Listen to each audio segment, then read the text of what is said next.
नमस्कार, स्वागत है आपका विंध्य भारत में। मैं आपके साथ साक्षी गुप्ता। आइए बढ़ते हैं। रीवा नगर निगम के टाउन हॉल में पट्टा वितरण एवं दीनदयाल रसोई योजना के तीसरे चरण के कार्यक्रम में लोक स्वास्थ्य यौगिकी मंत्री राजेंद्र शुक्ला ने पहुंचकर लोगों को पट्टा वितरण किया।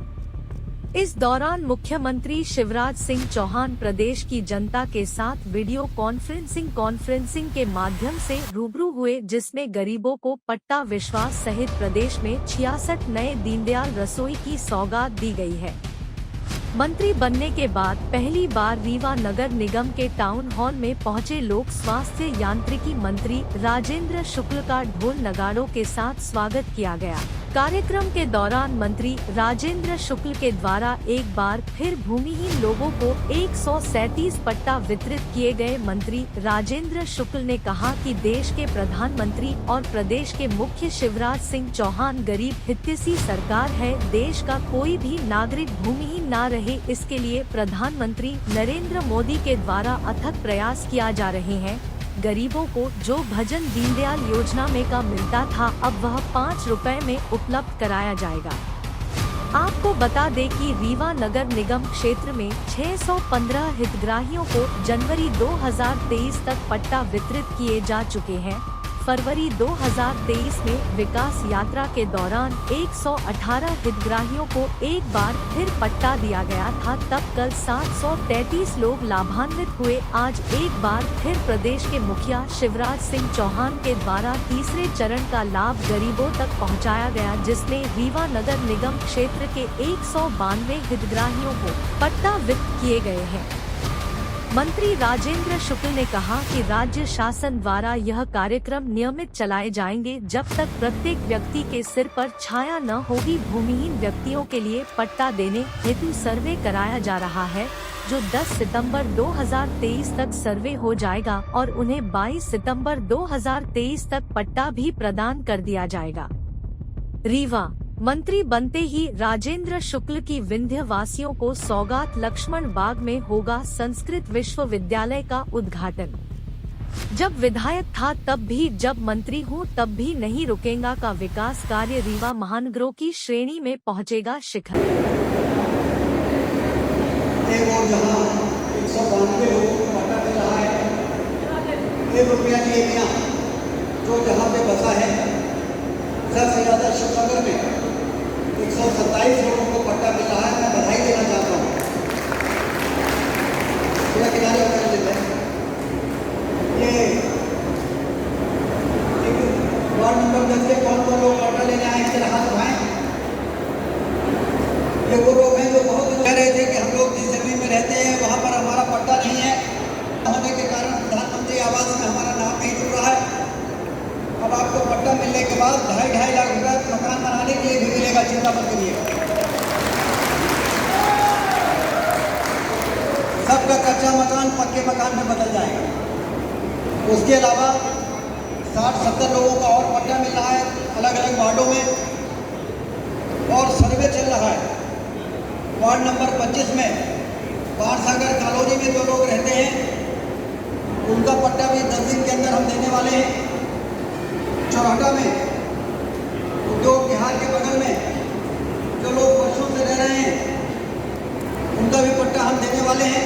और ये मुख्यमंत्री शिवराज सिंह चौहान जी की पट्टा धन योजना के अंतर्गत किया जा रहा है, जिसमें 1 रुपया भी किसी से नहीं लेंगे, मुफ्त में पट्टा देने का काम किया जाएगा।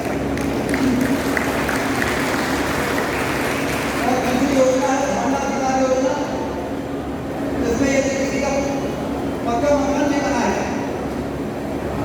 और वो और कहीं की जमीन नहीं है, कच्चा मकान बना है, उनको भी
बसा है। सबसे ज़्यादा शिवनगर में 127 लोगों को पट्टा मिल रहा है। मैं बधाई देना चाहता हूँ। पूरा किनारे कर लेते हैं। ये वार्ड नंबर 10 के कौन कौन लोग पट्टा लेने आए हैं, जरा हाथ उठाएं। ये वो लोग हैं जो बहुत कह रहे थे कि हम लोग जिस जमीन में रहते हैं वहाँ पर हमारा पट्टा नहीं है, होने के कारण प्रधानमंत्री आवास में हमारा नाम नहीं जुड़ रहा है। अब आपको पट्टा मिलने के बाद 2.5 लाख रुपए मकान बनाने के लिए भी मिलेगा, चिंता मत करिए।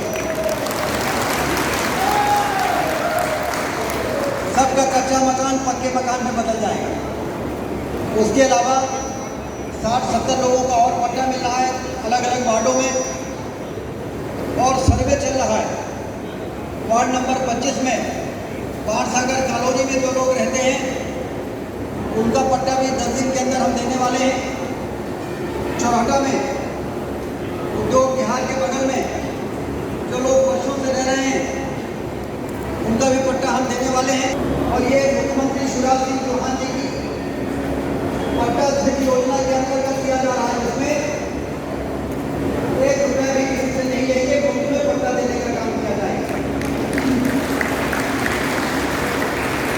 और दूसरी योजना है भांडा अधिकार योजना, जिसमें यदि किसी का पक्का मकान नहीं बना है और वो और कहीं की जमीन नहीं है, कच्चा मकान बना है, उनको भी पट्टा देने के लिए यदि 1 लाख रुपए की जमीन में उनका कब्जा है, तो पहले नियम था कि 5,000 रुपये का करा के देंगे। अब मुख्यमंत्री ने उसको और कम कर दिया है, अब 1,000 रुपये देके 1 लाख रुपये की जमीन देंगे। तो ये योजना अच्छी योजना है कि नहीं योजना है? अच्छा, बिजली का बिल पिछले महीने और बढ़ के किसके पास आया, अगर हाथ उठाएं। जिसका बिजली का बिल 30 अगस्त तक हमारे पास आते थे 5 लाख का बिल आएगा, 10,000 का बिल आएगा, अब सितंबर में आपका 0 बिल आएगा, 0 बिल आएगा, सबको माफ कर दिया मुख्यमंत्री शिवराज सिंह चौहान। ये लोग हमारे पास आते थे कि बिजली का बिल आया, हमें रख लो,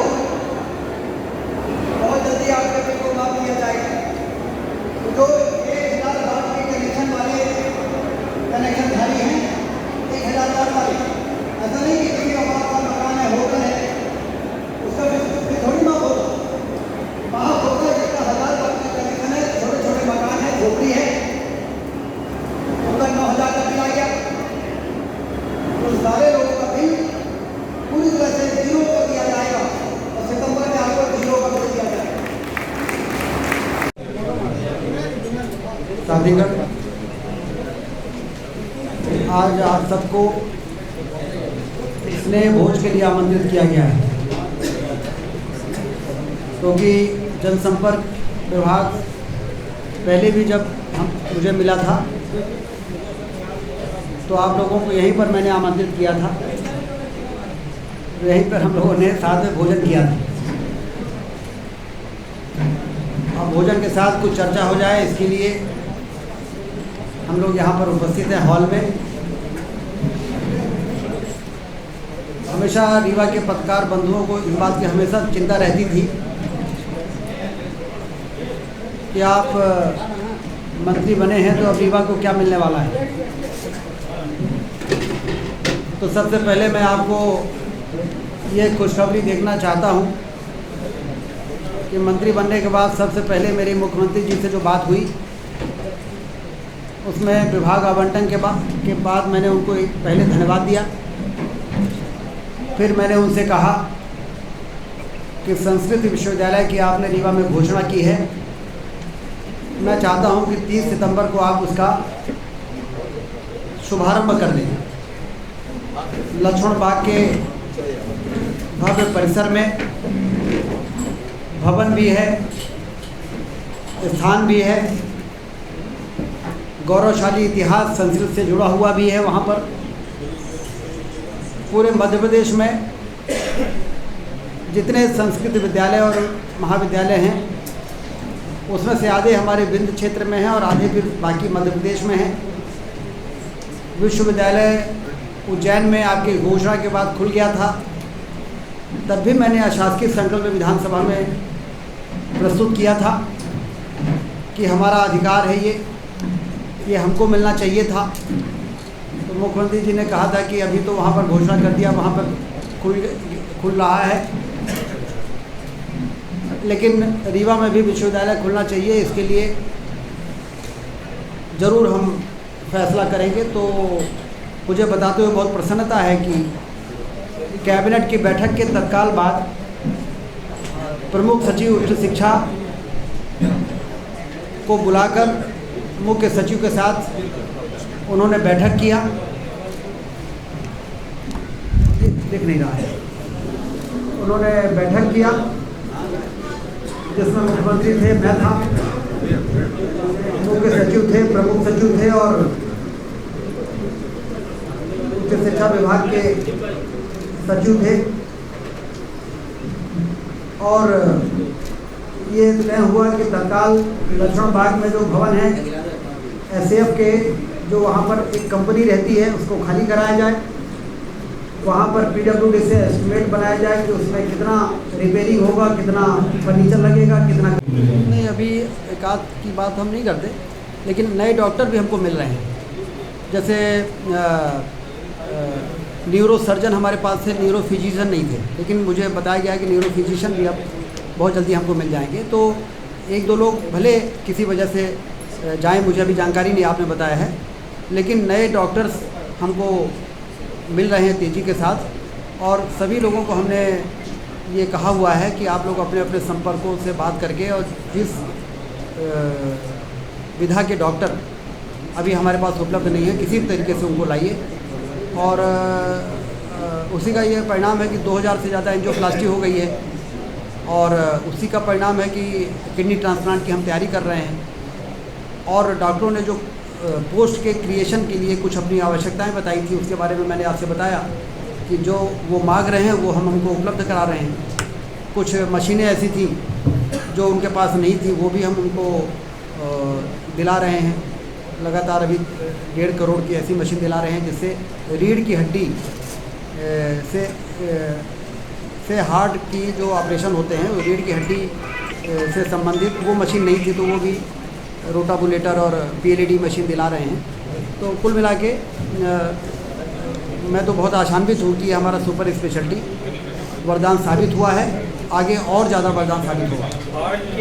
हो या ब्रेन के ऑपरेशन हो, और अब किडनी ट्रांसप्लांट भी हमारे यहाँ होना शुरू हो जाएगा। डायलिसिस तो हो ही रही है, लेकिन किडनी ट्रांसप्लांट नहीं हो पाती थी, अब वो भी 15-20 दिन में शुरू हो जाएगी। लेकिन इसके लिए जो पैरा मेडिकल स्टाफ 84 पद की डिमांड इन्होंने भेजी थी, उसकी हमने चर्चा कर ली है और जल्दी वो मंजूरी हो जाएगी। तो ये चिकित्सा के क्षेत्र में हम जो सब सोच रहे हैं कि नागपुर के बराबरी में रीवा पहुंच जाए, यहाँ के लोग बाहर न जाएं, बाहर के लोग बल्कि इलाज कराने यहाँ पर आएँ, आ भी रहे हैं। सुपर स्पेशलिटी में बहुत भीड़ है, इसके लिए उन्होंने कहा कि साहब ये 250 बेड का सुपर स्पेशलिटी 400 बेड का हो जाना चाहिए। तो उसके लिए 26 करोड़ रुपए और मंजूर कराने की ज़रूरत है। उसकी भी पिछले 2-3 दिनों में हमने बात करके, और 1 हफ्ते के अंदर ये सारी स्वीकृतियाँ हमको मिल जाएंगी, फिर उसके टेंडर हो जाएंगे। तो कुल मिला के ये सारे रीवा को विकास की ऊंचाई पर पहुंचाने का जो एक मन में इच्छा जितना लोगों में है, उससे ज़्यादा हमारे पत्रकार बंधुओं के दिलों में है। तो ये भी होगा। और पिछले पत्रकार वार्ता में आप लोगों ने कहा था कि पिछले जनसंपर्क मंत्री जब बने थे तो सामूहिक स्वास्थ्य बीमा वाली योजना लाई थी, श्रद्धा निधि वाली योजना लाई थी, पत्रकारों को सम्मानित करने वाला काम हुआ था, लेकिन पत्रकारों को भूखंड देने का काम नहीं हो पाया था। तो मैंने कल जब विभाग की समीक्षा की तो पहला शुरुआत हमने इसी से की थी कि रीवा के पत्रकारों को मैं भूखंड देना चाहता हूँ। और इसी पे तो पहले ही मंशा हमने अपने विभाग में ये डाल दी। हमने कहा भोपाल में 1375 स्क्वायर फीट के भूखंड दिए गए थे। मैंने पता किया था कि कितना भूखंड दिया है, बताया कि 1375 स्क्वायर फीट के भूखंड दिए गए थे।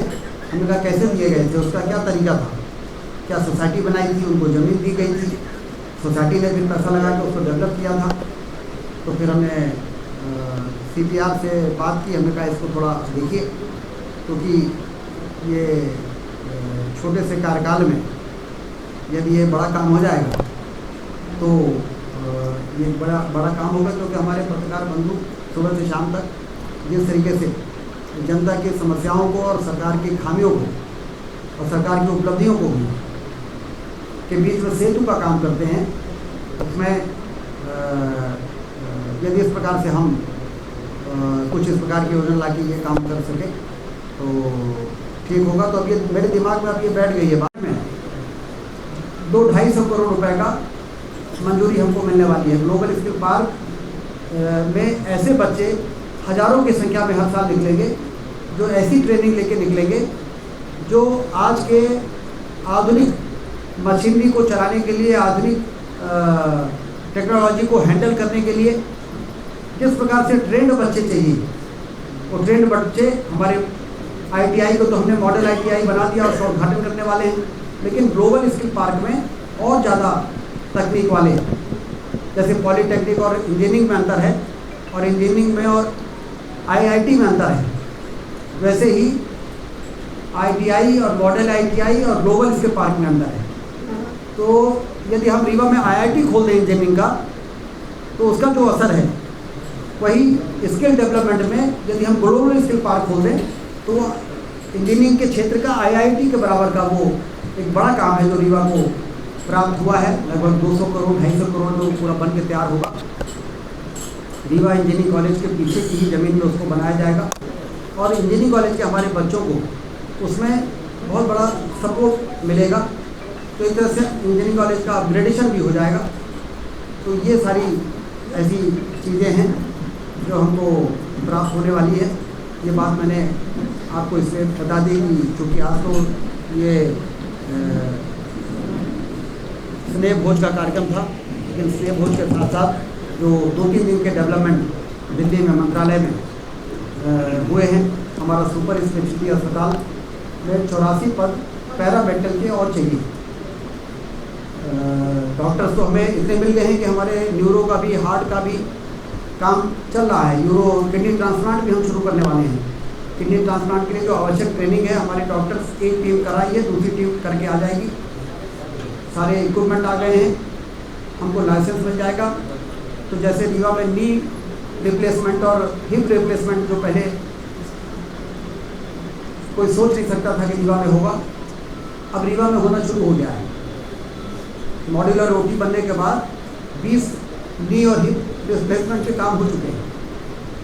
उस विकास के उस चरण पर पहुंच रहे हैं। पहले तो हम खराब सड़कों को ठीक कराने में ही पूरी ऊर्जा लग गई, बिजली को 24 घंटा करना उसी में लग गया। ये शहर कस्बा नहीं है, महानगर है, यही लोगों को समझाने के लिए बहुत काम करना पड़ा है। लेकिन अब लोग ये समझ गए हैं कि अब रीवा तेज़ी से आगे बढ़ रहा है। हवाई अड्डा भी आ रहा है और शानदार फुटपाथ, 4 लेन की सड़कें, सिंचाई की नहरें, प्रति व्यक्ति आय भी बढ़ रही है। अभी 3 लाख एकड़ में पानी पहुंचा है और 6 लाख एकड़ में पानी पहुंचाने के लिए बहुती का जो बैलेंस काम है उसका काम बहुत तेज़ी से शुरू होने वाला है। हमने प्रमुख सचिव सिंचाई से भी बात की अभी, और फिर 9 लाख एकड़ में पानी पहुँचाने के लिए 2000 करोड़ रुपए और मंजूर होने वाले हैं। शायद अगले कैबिनेट में आ जाए मऊगंज क्षेत्र के को सिंचाई देने के लिए। तो जब वो पूरे इलाके में हो जाएगा तो 9 लाख एकड़ में पानी पहुंचेगा। अभी 3 लाख एकड़ में पहुंचा है। तो आप बाजार की स्थिति देख रहे हैं, कितना खरीदी बिक्री बढ़ गई है, क्योंकि लोगों की जेब में पैसा आता है तो खरीदी बढ़ती है, बिक्री बढ़ती है, उससे व्यापार बढ़ता है, नए नए संस्थान आते हैं, नए नए प्रतिष्ठान आते हैं, और फिर उसमें लोगों को रोजगार के अवसर पैदा होते हैं। कहीं 10 लड़के, कहीं 20 लड़के, कहीं 50, कहीं 100। तो वो समझ में नहीं आता है, लेकिन रोजगार बहुत मिलता है लोगों को। मैं तो कई शोरूम्स में जाता हूँ उद्घाटन करने, तो पहले सवाल मैं करता हूँ कितने लोग काम करेंगे यहाँ पर।